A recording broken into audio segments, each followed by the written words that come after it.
আচ্ছা ভালো কথা, রাতে তুমি যে পরিমাণ খাবার খাও দিনে তার 3 গুণ পরিমাণের খাবার প্যাকেট করে দোকানে নিয়ে যাও। হ্যাঁ, আমি না বুঝতে পারি না একটা মানুষের 2 রকম ক্ষুধা কিরাম করে লাগে। রাতে একরকম ক্ষুধা, দিনে একরকম ক্ষুধা, নাকি দুপুরের খাবার অন্য কেউ খায় তোমার সঙ্গে? না, অন্য কিটা খাবে? তুমি সন্দেহ করতেছ আমারে? না না, সন্দেহ করতে যাবো কি জন্য? বলছি তোমার দোকানে তো মেলা কাস্টমার থাকে, তাদের মধ্যে কেউ একজন খালি খাতেও পারে নাকি? না, তাও না, কিন্তু ওই একটা মানুষ তো রাত্রির বেলা কম খাবে, দুপুর বেলা বেশি খাবে, সেটাই তো নিয়ম। রাত্রিরই কম খাওয়া উচিত। তার চেয়ে বরং কালকে তুমি ভাত আর একটু বাড়ায় দেবা মানে, কেমন?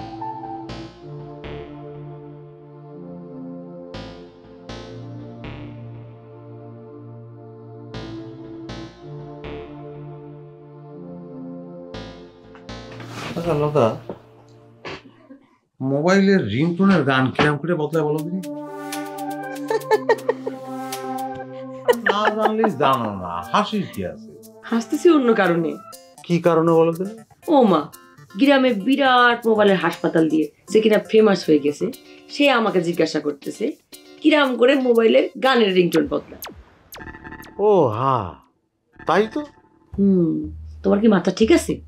না, মাথা আমার ঠিকই আছে। হয়েছে কি জানো, ওই আমি চিন্তা করতেছিলাম আমার জায়গায় তুমি যদি মোবাইলের কারিগর হতে আর আমি যদি কাস্টমার হতাম, তাহলে আমি গিয়ে তোমার জিজ্ঞেস করলি তুমি কি উত্তর দিতে, আর সেটার প্র্যাকটিস করতেছিলাম। তা কিরাম সার্ভিস পেলে? খুব খারাপ। শোনো, তুমি আমার সত্যি সত্যি শিখিয়ে দাও যে কিরাম করে মোবাইলের গানের রিংটোন চেঞ্জ করে। ও না, সেটা তো সম্ভব, সেটা তো যন্ত্র লাগবে, বুঝছো, সেটার জন্য একটা যন্ত্র লাগবে, কিন্তু সেই যন্ত্র তো আর ঘরে নেই, ওটা তো হাসপাতাল। ও, তোমার সেই বিরাট যন্ত্রটা না? হ্যাঁ, না মানে মোবাইলের রিংটোনের গান বদলানোর জন্য অত বড় যন্ত্র লাগে না, কিন্তু খালি হাতেও আবার সেটা সম্ভব না। বাদ দাও, রিংটোন চেঞ্জ করা লাগবে না। এখন থেকে তুমি আমার রিংটোন, আমি তোমার কলার টিউন।